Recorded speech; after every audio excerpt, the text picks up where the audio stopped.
Olá, pessoal. A Pro decidiu fazer separado o grupo dos cordados porque é um grupo que tem uma biodiversidade bem maior do que os outros fios, tá? E se eu colocasse no vídeo, aí o vídeo anterior ia ficar muito extenso, tá? Então, características gerais. Então, todos os cordados, eles serão triblásticos, tá? O que é triblásticos? É que possuem 3 camadas de derme, de pele, que é a endoderme, mesoderme e a ectoderme, tá? Então, a endoderme é a superficial, a mesoderme é a do meio e a ectoderme é a interna, tá? Ou hipoderme.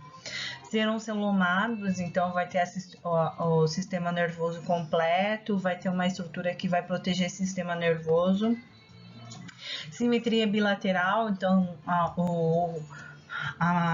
é igual os dois lados, então o lado direito é muito semelhante ao lado esquerdo, tá?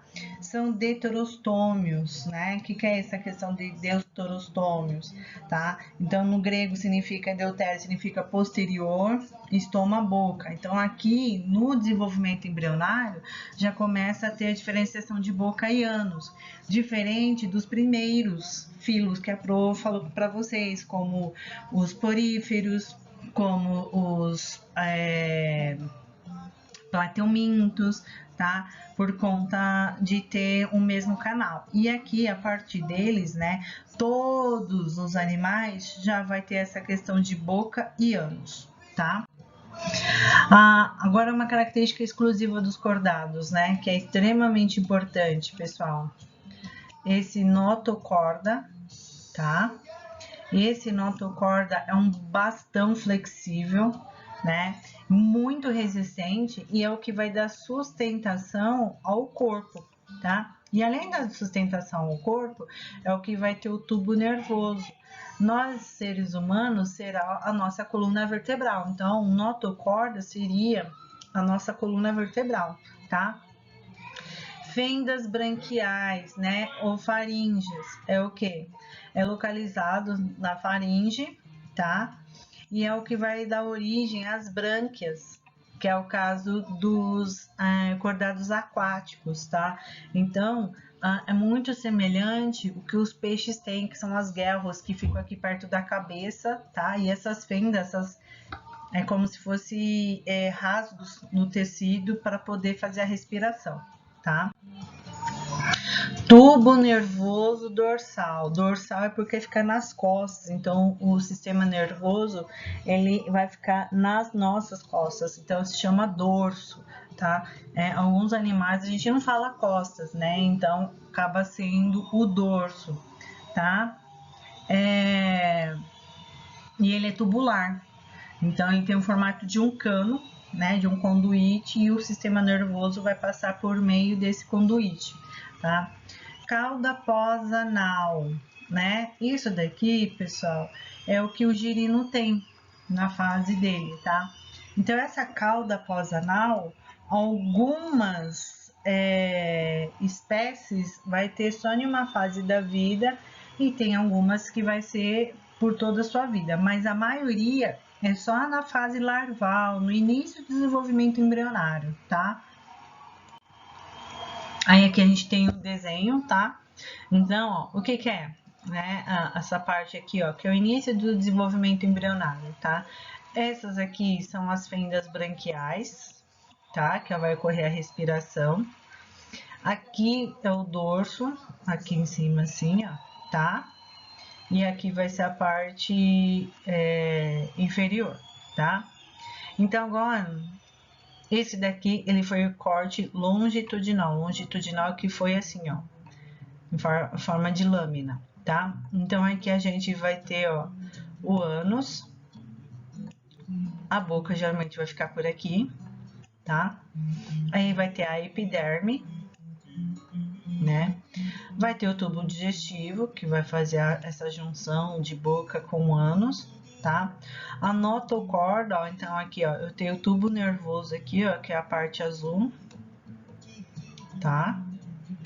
E essa tubo nervoso vai ter aqui próximo a notocorda, que essa notocorda é o que vai proteger esse tubo nervoso, além desse músculo aqui, essa estrutura muscular aqui, ó, que é o somito músculo, tá?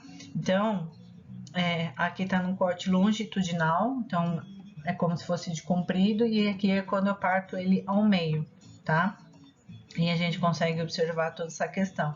E o celoma, essa estrutura aqui, ó, seres acelomados, né? O que é? É quando vai ter o desenvolvimento embrionário, esse celoma aqui, ó, ele fica com um líquido para proteger tudo que tem aqui dentro, para que esses órgãos, essas estruturas possam se desenvolver, tá? Na classificação dos cordados, a gente vai ter dois subfilos, tá? Então, os protocordatos, que são acraniatas, que é o que é sem crânio, eles não possuem crânios. E eucordados é porque já possui crânio, tá? Que é a craniata. Do grupo dos protocordados, a gente vai ter o cefalocordado e o urocordado. E aqui dos cordados, a gente vai ter os ciclostomados. Aí, depois vai vir o peixe, anfíbios, répteis, aves e mamíferos. Os cefalocordados, pessoal, tá? É o que? Eles têm um sistema nervoso, né, bem definido, porém, eles não vão ter uma caixa craniana, tá? Não vai ter um cérebro em si, né? Então, a notocorda vai ser durante toda a sua vida, né, que vai estender da cabeça até a cauda, tá? Então, aqui, ó, a notocorda é esse aqui, ó. Esse listradinho aqui, ó, tá? Aí o preto é o tubo nervoso, então pode ver que ele não tem cérebro, ele é cefalocordado, então é sem céfalo, tá? Aí a boca, ó, então eu já tenho boca e já tenho ânus, que aqui ficou como ano, que também recebe o nome de cloaca, tá? Aí não saiu aqui. Aqui as fendas branquiais, tá? A faringe é onde vai entrar o ar, o alimento, né? As gônadas, que vai ajudar na parte de reprodução, o intestino, tá? Que aí vai sair por aqui. Dioicos, o que são dioicos? É porque eles têm o sexo masculino e feminino. Os cefalocordados, pessoal, ele é um grupinho de peixinhos que a gente encontra na beira da praia, tá? E hoje aqui, ó, a gente encontra bastante esses peixinhos na beira da praia. Quando, tipo, a onda volta para o mar, aí eles saem nadando, tá? Então, aqui, ó, a gente já consegue observar, né, as fendas branquiais, aqui que dá para ver melhor, ó, as fendas branquiais aqui, tá? A boca aqui é o ânus, tá? Nessa região aqui. E aqui a gente consegue ver o sistema nervoso dele aqui, ó. Que é essa parte preta que vai passar bem no meio, tá? Aí o urocordato, tá? Urocordado, ou os tunicados, são mais conhecidos mais como tunicados. Eles são cesses, eles ficam fixos em rochas ou no substrato, tá? E na fase larval, eles são a única fase deles que são nadadores, que tem vida livre. E é nessa fase que eles terão a notocorda, tá? É nessa fase aqui. São monóicos, então eles possuem os dois sexos em um só, tá? Então não vai ter essa diferenciação de macho e fêmea. Então eles acabam tendo os dois sexos em um. Não é hermafrodita, tá? É que não tem diferenciação entre macho e fêmea. É isso, tá? Os tunicados aqui, ó. Então, essa estrutura menor entra a água e essa aqui sai a água, tá? Então, aqui sai a água e aqui entra. Que aí é onde ele vai fazer a alimentação por filtração, tá, pessoal? Eles têm uma cor maravilhosa, são bem vivos, tá? Aí agora a gente vai para o subfilo dos vertebratas, a classe Agnata. Agnata são peixes que não têm mandíbula, tá? Então são peixes que a boca ela fica o tempo todo de um jeito só, eles não abrem e fecham a boca como nós ou como até os próprios peixes, tá? Esses peixes, pessoal, existem dois tipos. As feiticeiras, que são essas aqui, ó, tá? Que ela é horrorosa mesmo. E as lampreias são essas aqui, ó, tá? O que elas fazem? Elas têm essas bocas aqui, ó, de fixadoras. Então, isso aqui são dentes, tá? Aqui, ó, são dentes. Que ela vai na sua presa e fica sugando ali, tá? E aqui é da feiticeira. A feiticeira, ela tem esse tipo de boca aqui, tá? A forma de evolução são bem diferentes. Então, a feiticeira são de águas frias e a lampreia são de águas mais quentes, tá? Ambas são alongadas, não tem escamas no corpo, né? Então, não possui tecidos duros internos, são necrófagas, então se alimentam de restos, né, de animais mortos, e ectoparasitas. Elas invadem o corpo do peixe, né, principalmente tubarão, e vão se alimentando por dentro. Então, se ela vê que o peixe já está morrendo, está doente, ela se aproveita da situação, porque acabam liberando um cheiro, né, um odor específico, e elas acabam parasitando, entrando pelas guelras, né, e se alimentando ali dos órgãos. Existe cerca de 50 espécies, tem lugares que se alimentam delas, tá? E também é utilizado, ela solta uma gosma, e essa gosma, eles utilizam para a parte de cosmético, tá? Dioxis, então tem macho e fêmea, a fecundação é externa, então a fêmea solta os óvulos, o macho solta o esperma, aí vai ocorrer a fecundação na parte externa, tá? E vai ter a fase larval, tá? Aí aqui feiticeira à esquerda, então essa aqui é a feiticeira. E essa aqui é a lampreia, tá? Aí a classe dos condriíctes, tá? Por que condriíctes, pessoal? Porque são peixes sem ossos, né? Então, são peixes que não possuem ossos, tá? Que eles vão ter no lugar? Eles vão ter cartilagem, tá? Então, eles vão ter cartilagem no lugar.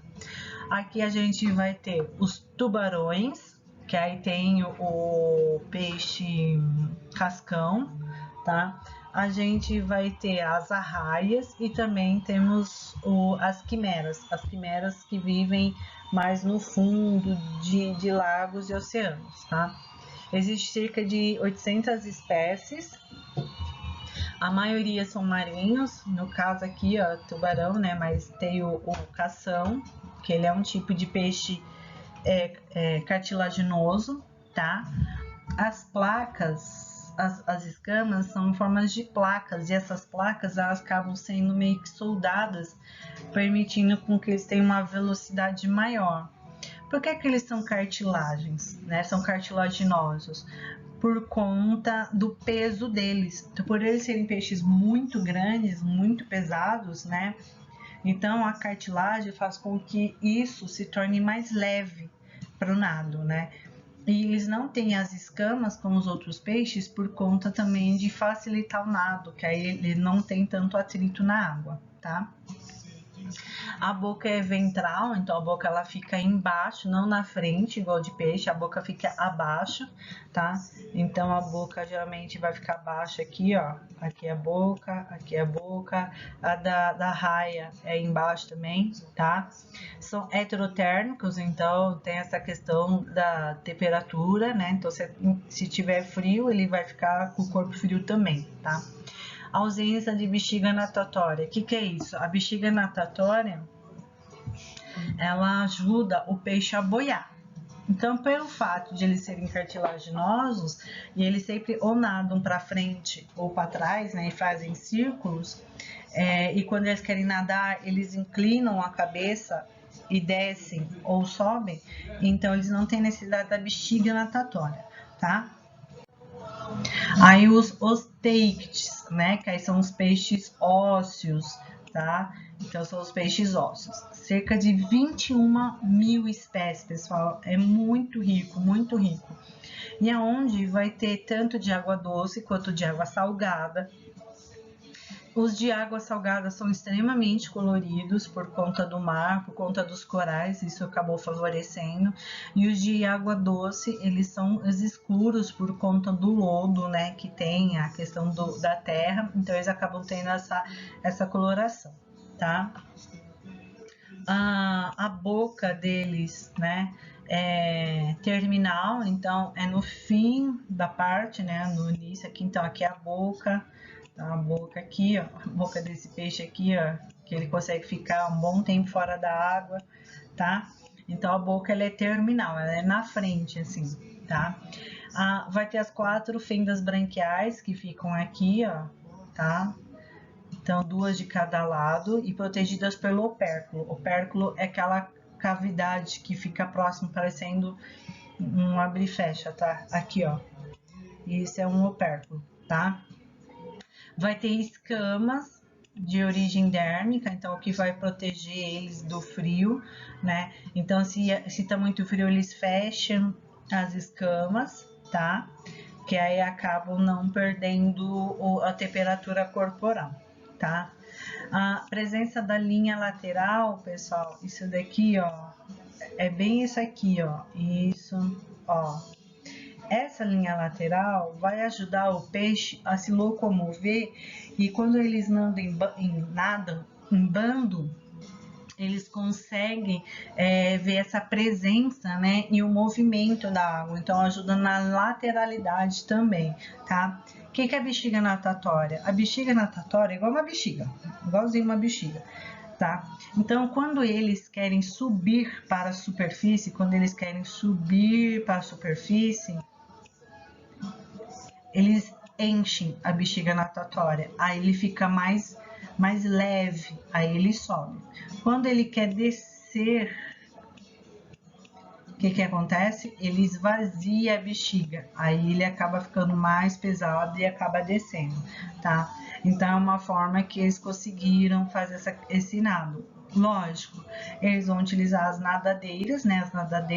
As nadadeiras laterais, que são essas aqui, ó. Até o peixe, o cavalo marinho tem, para poder se locomover para frente, para trás, para baixo e para cima, tá? As nadadeiras dorsais, vão a questão de ajudar na lateralidade, igual como se fosse o barco, para fazer a navegação, né? Para poder direita, esquerda. Alguns peixes têm o ventral, tá? Do ventre, né? E a caudal, que também vai servir como um remo, que vai orientar, tipo, direcionar para qual lado que ele quer, tá? Clasper, tá? O clasper é específico de tubarão e arraias, tá? São 2 órgãos bem alongados e o macho tem esse clasper. O que acontece? Esses clasper, eles são 2 pequenas nadadeiras e eles vão auxiliar, ele vai agarrar a fêmea, ele vai morder a nadadeira dorsal e vai pegar o clasper e vai ajudar a penetrar, né, e ocorrer a cópula, tá? É como se fosse o pênis do tubarão, tá? E a arraia também tem. Aí tipos de cauda que existe, né? Então vai ter a heterocerca, que é o que? A parte superior é diferente da inferior. A dificerca, tá? Que aí não tem a fenda, ó, que ela é uma só. E a homocerca, que ela é semelhante o tamanho, tá? Essa daqui é típica dos tubarões, tá? Agora as outras é típico de peixes ósseos, tá? As fendas branquiais, ó, então aqui, ó, isso daqui é uma fenda branquial. É que não tem uma cor específica que vai aparecer aqui, tá? Então aqui a gente tem as fendas branquiais aqui, ó. E essa parte aqui, ó, é o opérculo, que vai proteger as fendas, tá? Então a gente consegue ver direitinho. Aí aqui as nadadeiras dorsais, a linha lateral que vai ajudar se localizar, tá? As narinas, o opérculo que vai proteger as fendas branquiais, também conhecido como guelras, tá? As nadadeiras peitorais, que ficam aqui perto, a pélvica, tá? Ou a ventral, o ânus aqui, tá?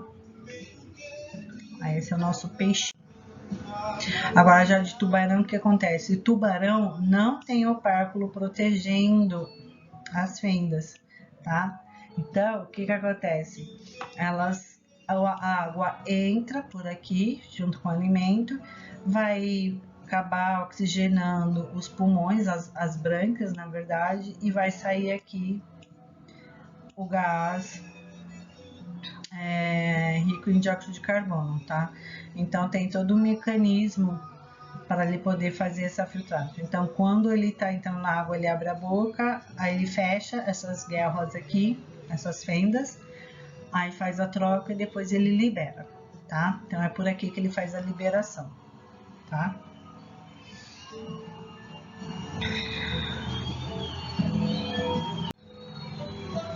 Agora o grupo classe anfíbia, né? Mudança, dois lados, e bia de vida. Então, tem duas formas de vida, tá? Então, o ciclo de vida deles é por metamorfose, então tem as alterações, tá? Então, vai ter a fase larval, que é na água, totalmente na água, e o adulto, ele parte para a terra, tá? Vai ter a pele nua, então o que é esse pele nua? Não tem escama, não tem pelo, não tem pena, então é uma pele lisa. E ele vai fazer a respiração pela pele, que é o que? Absorvendo a água e tirando o oxigênio da água, tá? A respiração branquial na fase de larva, a cutânea e pulmonar na fase adulta, tá? Adoram ambientes úmidos por conta da respiração cutânea, né? Porém, existem algumas espécies que conseguiram se adaptar ao deserto. Quem já assistiu aquele filme desenho, que é do lagarto lá, tem um sapo que fica lá correndo. Ah, esqueci o nome. Tango, tá? Pelo fato de eles terem essa pele, que é como se fosse uma pelinha mesmo, tá? Eles não vão ter queratina, que é o que vai proteger, né? Essa questão da casca, de osso, né? Escama, então eles não têm. Porém, algumas espécies acabaram desenvolvendo glândulas de veneno, que ficam bem próximas à região dos olhos, tá? Então fica assim um pouco atrás dos olhos, atrás da mandíbula assim, e ele não estoura. Então o que acontece? Se o predador morder, ele vai estourar essa glândula e vai ficar com gosto ruim na boca, e é onde o predador vai acabar soltando ele, tá? Agora, no caso das rãs, né, elas têm o veneno solto pelo corpo inteiro. Então, as glândulas ficam próximas à cabeça, mas contrai, é como se fosse uma esponjinha. Contrai essa glândula, aí esse veneno vai se espalhar pelo corpo inteiro, tá? Então, muitas rãs, elas acabam alisando o corpo para espalhar o veneno, tá? Nesse grupo, a gente vai ter o grupo dos anuros, que é o sapo, rã e perereca, tá? Então, é o grupo que vai perder a cauda na fase adulta. A gente vai ter os urodelos, que aí não perde a cauda, ó, porque eles têm a cauda, que é o grupo das salamandras, tá? E os ápodes, que são os 100 pés, que é o grupo das cecílias e cobras-cegas. Então, cobra-cega não é um réptil, é um anfíbio, tá?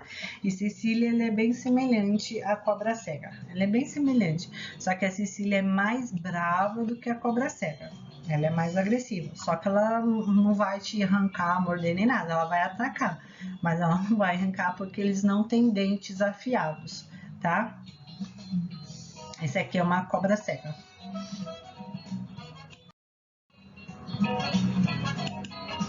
Então, Então, lá, a fecundação é externa. Então, o macho vai subir nas costas da fêmea, sapo, perereca, rã, salamandra, tá? Vai massagear as costas dela, vai ficar massageando. Isso aqui é uma perereca, tá? Aí, ela, na hora que ela se sentir confortável, ela vai liberar os óvulos, ela vai ficar imóvel, aí ela vai soltar os óvulos e ele rapidamente vai soltar os espermas na água. Aí vai ficar esse muco aqui, ó, tá? Isso aqui, ó. Aí a fecundação vai ser na água, tá? Então é indireto. Diórqueos, porque tem o macho e a fêmea, e vai ter a fase larval, que é o girino. Então aqui, ó, fecundou aqui, aí vai ter o desenvolvimento, ó, metamorfose. Aí vai ter o desenvolvimento aqui, ó, embrionário, vai nascer o girininho. Aí o girininho tem a cauda, tá? Aí vai se desenvolvendo. Na hora que surgiu as 4 patas, essa cauda ela se desprende, tá? E ele vem para a fase aqui, ó, a rã aqui vem para a fase adulta, rã, sapo, perereca e rã, tá? Vamos lá, algumas curiosidades aqui. Primeiro, qual é a diferença entre tartaruga, cágado e jabuti? A tartaruga é a marinha, é a que vive na água, tá? O casco dela, ele é achatado, ele tem um formato achatadinho, tá? E as patas têm forma de remo. O cágado, ele é meio água, meio terra. Então, o casco dele já tem o formato de um telhadinho de casa. Então, ele parece um telhadinho. As patas já começam a ser arredondadas, porém apresentam unhas, que vai facilitar ele a se locomover na terra, tá? E o jabuti, o casco dele é redondo, tá? As patas já tem forma, parece muito com pata de elefante, que são aquelas patas redondinhas. E as unhas são curtas, tá? O casco do jabuti, ele é soldado com o seu esqueleto. Então, não adianta eu querer tirar a tartaruga e pegar só o casco, que não é impossível, tá? A costela do jabuti está soldada no casco. Então, aquela parte de baixo do casco, que é o ventral, o ventre da tartaruga, é a costela dela, tá? Então não tem como fazer parte, porque é o esqueleto da tartaruga. Agora a questão das cobras, né? A gente tem as cobras peçonhentas e as não peçonhentas. As peçonhentas, elas são as venenosas. Geralmente as cobras venenosas, elas vão ter uma coloração forte, que é o caso daqui da coral, tá? E o anel das corais, as verdadeiras, ela é total do corpo. A falsa coral, se a gente pegar, ela é branca embaixo, tá? E a outra característica é que as escamas delas são pontiagudas, ó. Se vocês prestarem atenção aqui, elas parecem pontudas, tá? Então, são indícios de cobras venenosas. Mesmo assim, não se atreve a pegar uma cobra, tá? Agora, o grupo das aves, né? Então, tem 9.000 espécies catalogadas e a gente vai ter uma diversidade. Então, vai ter as aves que conseguem voar e as aves que não conseguem voar, tá? Vai ter a presença de penas, como o caso do pinguim, da emo, avestruz. Então, é normal, né? E eles são endotérmicos, que é o quê? A temperatura dele é constante. Então, ele precisa manter a temperatura sempre alta. Então, o que acontece? Animais, na época do inverno, que a temperatura cai, eles têm que aumentar o metabolismo para a temperatura corporal sempre estar alta, tá? Então, o que eles fazem? Eles comem mais no inverno. Agora, os animais que vivem em ambientes frios, como é o pinguim, gaivota, a temperatura corporal já é baixa, tá? E além disso, eles passam a gordura nas penas para não ter essa perca de temperatura. Então, é como se fosse a gente, tipo, tá frio, a gente começa a pôr um monte de roupa para poder segurar a nossa temperatura corporal alta, tá? Então, lá, Algumas características das aves, né? As aves que não tem nas aves é a questão do último ossinho que fica atrás do cóccix, porque ela é fungida, tá? Então vem toda a coluna vertebral e o último ossinho ela é soldada, aí vai estar perto da cloaca, então tem a cloaca e vai estar o ossinho fundido junto, tá? Aqui, ó, a gente tem um osso que se chama externo, tá? E esse osso externo é que ele vai juntar as vértebras, tá? As costelas. O que acontece no grupo das aves que não voam, tá? Esse externo aqui, ó, é grande e ele vai formar aquela quilha. Quem já comeu frango e pegou aquele ossinho de quebrar, aquilo ali é o externo que forma a quilha, que vai formar um ossinho que vai fazer assim, ó, tá? Ele vai fazer isso aqui assim, ó, tá? Aí pra quê? Pra ter aqueles ossos, aquela musculatura do peito, tá? As aves que voam não vai ter isso muito desenvolvido. Então, por exemplo, galinha não voa. Então, o que acontece? Isso daqui dela é mais desenvolvido, tá? Plesiomorfias. Então, são algumas características que tinha nos répteis e continua no grupo das aves, por isso que essa proximidade, tá? Então, é o que? As escamas córneas, né, dos pés, então as patinhas das aves, ela vai ter aquelas escaminhas, pode ver que é tudo enrugadinho, então são essas escamas córneas, tá? Ovípara, então botam ovos, né? Então tem um oviduto, então tem os dois óvulos, tá? Esse óvulo vai ter as canaletas e essas canaletas é por onde o ovinho vai passar, tá? E aí onde vai sair? Pela cloaca. O que é a cloaca? É o ânus das aves. Só que aonde sai as fezes é diferente do útero. É igual a mulher. A mulher tem o canal urinário e o canal uterino. É um longe do outro, mas é lá no canal vaginal, tá?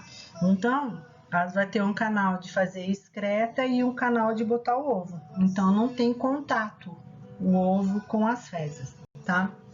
Glândulas cutâneas ausentes, então elas não têm essa questão de transpiração.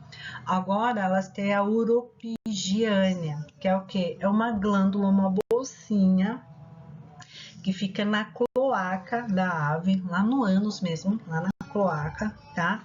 E essa bolsinha, ela produz gordura, óleo. O que elas fazem? Na época do inverno, do frio, elas vão apertar essa bolsinha, vão tirar o óleo no bico e elas vão passar esse óleo nas penas. Para quê? Para as penas ficarem mais fechadinhas e impermeáveis, né, com o vento ou com a chuva, então fazendo com que elas não sintam frio.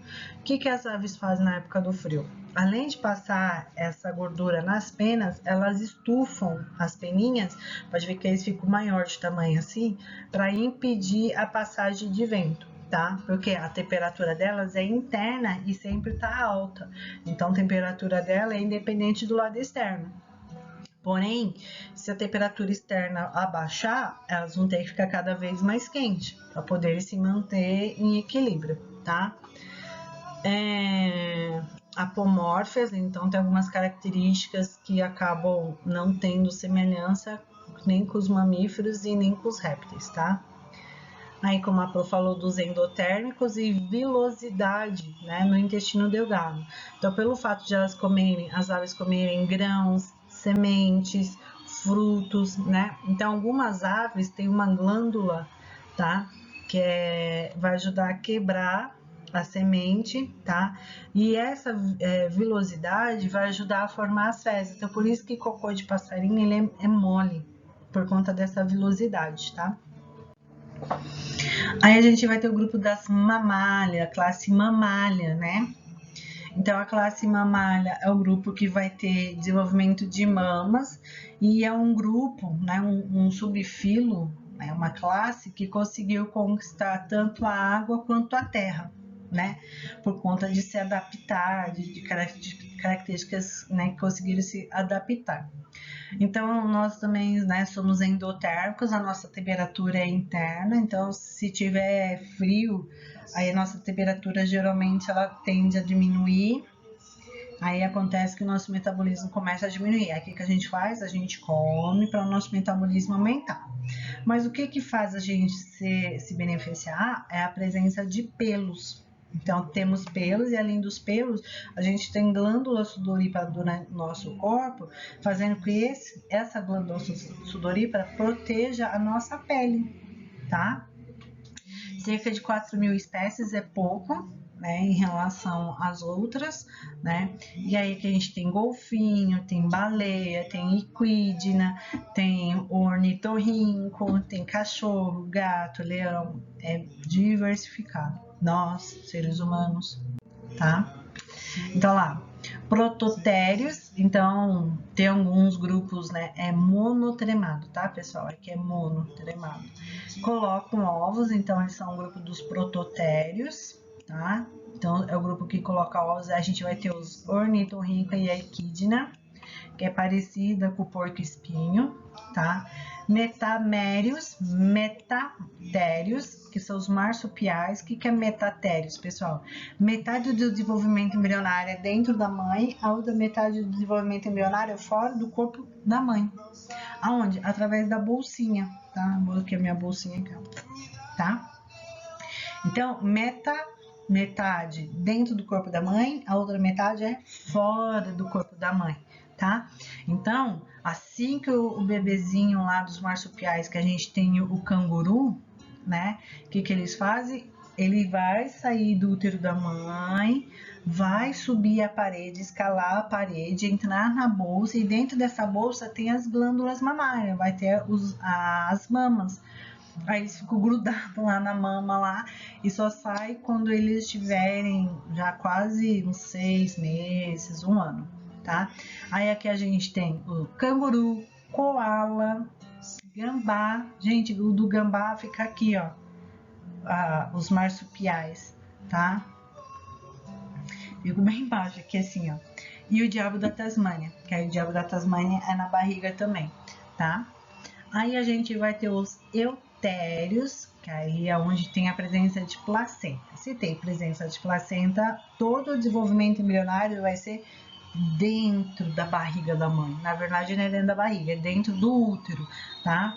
E é onde vai ter os anexos embrionários, que é o que vai ajudar o bebê a se desenvolver, a proteger, a nutrir. Então, ele é uma casinha dentro do útero da mãe, tá? Ele é completo. É uma casa completa, refrigerada, alimentação disponível, música de fundo, brincadeira.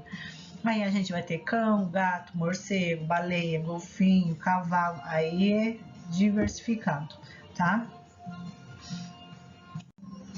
Aí a gente vai ter aqui os monotremados, né? Então a cloaca vai ter a terminação, né, do sistema digestório, urinário e reprodutor.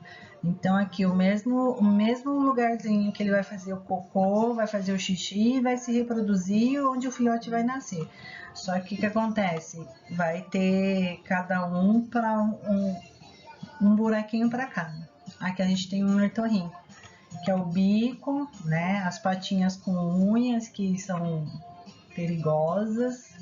Tem alguns dentinhos aqui, pelos. Aí a ecdna, né? Que é como se fosse um porco-espinho, que também vai botar ovo. Então não é só o ornitorrinco que bota ovo. Tá. Aí os marsupiais, então aqui a gente tem, ó, o canguru, o gambá, esse aqui também é um gambazinho. Aqui, ó, o diabo da Tasmânia, esse é um diabo da Tasmânia, esse aqui, ó. Esse é um diabo da Tasmânia. Esse é gambá, o koala, tá? E o canguru, tá? Aí a Pro fez aqui um quadrinho da fisiologia comparada, né, para vocês verem a diferença, tá? Então os peixes, circulação simples, então o sangue vai e volta, tá? Coração bicavitário, então é 2 cavidades somente. Ectotérmicos, então a temperatura dele é de acordo com o meio ambiente, tá? Então, se esfriar, ele vai ficar frio, se esquentar, ele vai esquentar também. Lógico, se esquentar demais a água, ele não vai conseguir respirar, que é questão de respiração, tá? A respiração é por brânquias, tá? Tem alguns casos de pulmões, mas a maioria é branquial. E a excreta é amônia, tá? E ureia. Então, os peixes ósseos é amônia e os cartilaginosos são ureia, tá? Os anfíbios, aí já é fechada, né? Porém é incompleta, por quê? Por conta da respiração ser mais a questão de pele. O coração tem 3 cavidades e também são ectotérmicos, né? Piscilotérmicos, que é a questão da água, e ectotérmicos é quando são fora da água. Respiração branquial na fase de larva, cutânea pulmonar na fase adulta, tá? Vão liberar amônia na fase larval e ureia na fase adulta, tá? Aves e peixes, pode ver que é muito semelhante, gente, é muito semelhante, tá? Que, ó, pode ver aqui, ó, a excreta é ácido úrico, aqui é ácido úrico, a respiração é pulmonar, aqui é pulmonar, tá? Aqui, ó, o coração, já começa a surgir o coração tetracavitário, que é 4 cavidades, que é 2 átrios, 2 ventrículos, como as aves, tá? A circulação é dupla, só que aqui é incompleta e aqui é completa, porque é igual a nossa, tá? Então, passa por todas as cavidades do coração, pro pulmão, para depois ir pro corpo e depois receber do corpo, tá? A temperatura corporal, a respiração também é pulmonar e a gente libera ureia, que é a nossa urina, tá bom? Gente, é isso, tá bom? Aí depois vem reino vegetal. Beijos.